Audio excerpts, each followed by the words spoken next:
Hello everyone. Hi guys, welcome back to our channel. Home is where our heart is. My name is Dane. And I'm Stelly. And we're the proud authors of the book Knowledge to Forage. And today we're going to head off into this beautiful countryside and teach you all about wonderful wild garlic. We're going to teach you how to find the wonderful wild garlic and identify it. And show you some of its possible poisonous lookalikes. Then we're going to teach you about some of its medicinal properties. And some of the mythology and folklore surrounding wild garlic. So come with us and we'll show you where to find it. So the first thing you need to know when looking for wild garlic is where does it grow? Wild garlic loves to grow in damp, shady places. So we're going to walk along this beautiful river here to the woodlands down in the distance, and fingers crossed there should be some wild garlic growing within it. So when does wild garlic grow, I hear you ask? Well, late winter to early spring. Yep, as soon as that warm sunshine starts kissing the ground, the wild garlic bursts into life.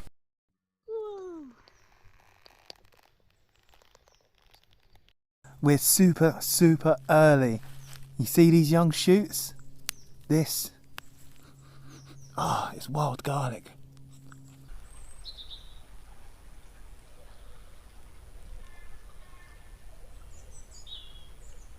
We was going to give up, but we could smell the garlic on the wind and we followed our nose and look what we found. A lovely fresh young patch of wild garlic. A lovely patch of wild garlic.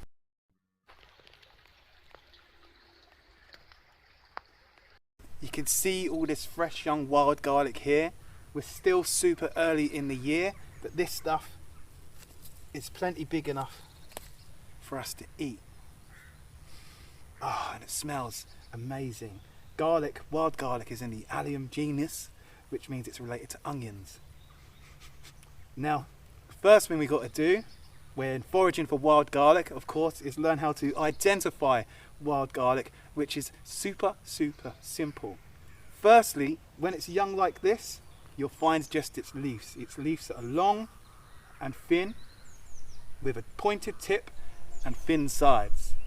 And if you look closely at this leaf, you can see it's got little lines running all the way up the leaf. And when you crush this leaf, you can smell the unmistakable smell of garlic. Now, in a few weeks, this will grow up much higher, and then it will eventually get little stems and little clusters of flowers on the top. And these flowers are bright white and have 6 petals each, these little flowers. And the whole plant is edible, but what you want to do is just eat the leaves, because they're the best part, and the roots underground aren't like the garlic that you'd find in the shop. They're much more rooty. Now, there's 2 things you could possibly mistake wild garlic for, and that's lords and ladies, which is similar, apart from the bottom has 2 deep lobes, and when you look really closely to the lords and ladies leaves, the veins stop before they reach the edge.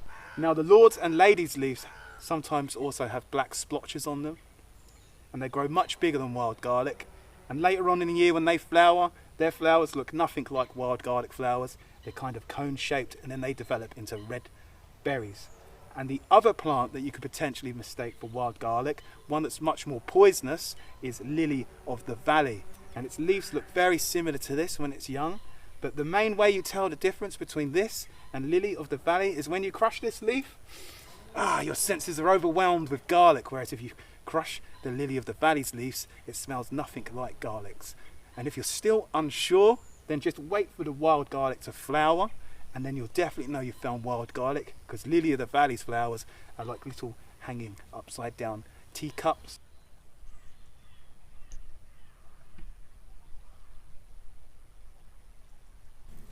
So guys, when you're harvesting your wild garlic, amazing, let's keep in mind that nature can provide for everyone's need and not everyone's greed. So just take a small handful of what you need and leave the rest for the wildlife, because they love it too. Oh, it smells so good. So what can you do with your wonderful wild garlic? So the number one thing that loads of people like to do is make this into a wild garlic pesto. Oh, so good. Oh. Other things, soup. Add it into soup to give it loads of flavour. You can infuse it with salt, dry it all out and have a garlic salt. And bread, so make some homemade bread, chop it up really small, chuck it in there, and garlic bread, delicious.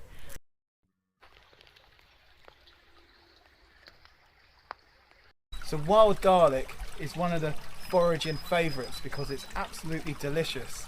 And this isn't a modern trend because people have absolutely loved wild garlic for thousands and thousands of years. It was even found in the ancient Egyptians' tombs, garlic. And people all throughout history used to eat it for good health and to build up their strength. Because wild garlic has always been considered a plant that gives you health and power. The Vikings used to eat garlic, even the mighty Spartans used to eat garlic, and those naked ancient Greek Olympians, they also used to love wild garlic. Now, more than strength, the ancient herbalists also used to love wild garlic because they considered the plant to be antibacterial. And plants that are antibacterial, like all these beautiful, wonderful wild garlics are, have always been very, very important to us. Do you know why? Because they can fight off and also fight away infections. Now, wild garlic hasn't just been cherished medicinally by the ancient people and the ancient herbalists and the ancient Spartans. Modern medicine has also found out that wild garlic has many medicinal properties. It's been found that eating garlic can help fight off the common cold. It can lower your blood pressure, and it's even been found that it can remove a toxic metal from our bodies. And do you know what metal that is? Lead. Lead, this deadly toxic metal. When it gets in our body, it attacks our nervous system and our brains, and it makes us go a bit crazy, and then we ultimately die. This plant has been found, it can cleanse, it can remove this horrible toxic metal from our blood. One study was undertaken on a bunch of factory workers. I think it was about 187 factory workers that make batteries. Now, making batteries is a job that often results in people getting a build-up of lead in their body. They have lead poisoning symptoms, a lot, these people. Now, this factory was put into two groups. One half was given a garlic supplement 3 to 4 times a day for a month, whereas the other half was given a placebo. After the month passed, it was found that the group given the garlic had reduced the lead in their blood by 19%.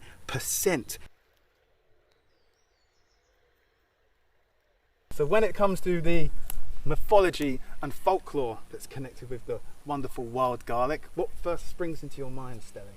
Vampires? Vampires.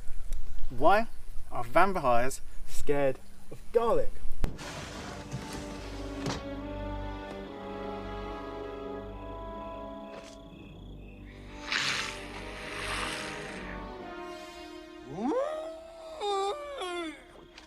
Garlic.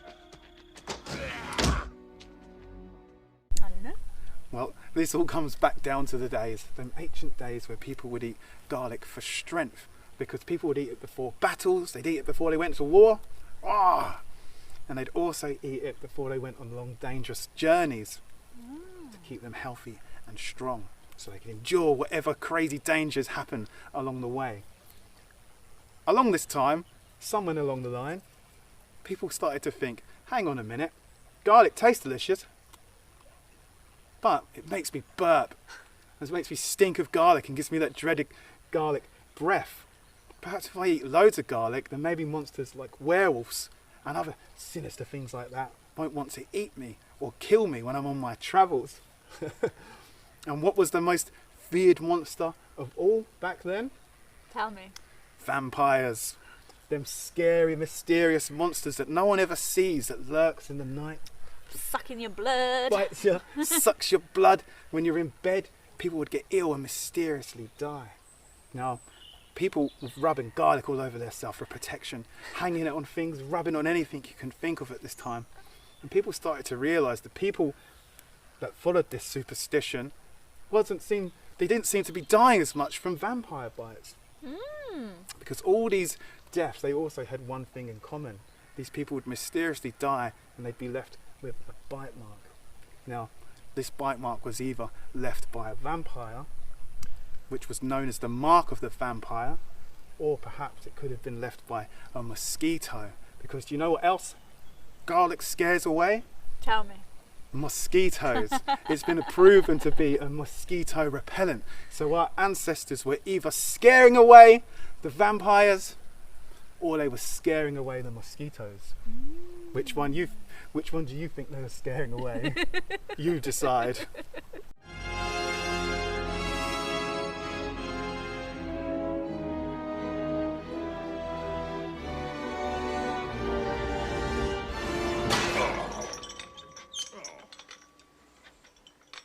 I must move the coffin. And there we have it, people. There we have it, all the wonderful world of wild garlic. The wonderful world of wild garlic. If you want to learn all about wild garlic just like this, then make sure to pick up a copy of our book, A little sneak peek. Knowledge Check to it out. Forage. Every single plant, this is wild garlic, every single plant has 4 pages. We've got everything you need to know to forage it. The fact that bears like to forage it too. Oh yeah. That's why it was once called Bear's Leap. We've got all the traditional herbalism, the scientific studies and the mythology, everything for all the plants in here. And even a few little recipes in the back. More than 60 recipes in the back.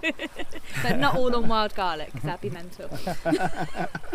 As always, people, it's been an absolute pleasure. Thanks for watching. Thanks for watching. Don't forget to do all them modern world things such as like, comment, subscribe. Share the video all around. Share Let the everyone video know around. the knowledge. Yep, spread the knowledge of wild garlic far and wide so we can all enjoy that delicious flavour. And if you'd like to get a copy of our book, just head over to Amazon. Knowledge to Forage is right there. Best-selling copy. Yeah, it's a best-selling book, and most important of all, take care of yourselves. Peace. The garlic on the windowsill grins, delicious and fresh. The lurking vampire moans, "Boy, do you not fear death?" To his surprise, the garlic giggles, quietly muttering away. The vampire, intrigued, leans in closer to hear what he has to say. Met with a powerfully garlicky grin and a potent fresh breath, the vampire watches in horror as all the mosquitoes begin to drop dead.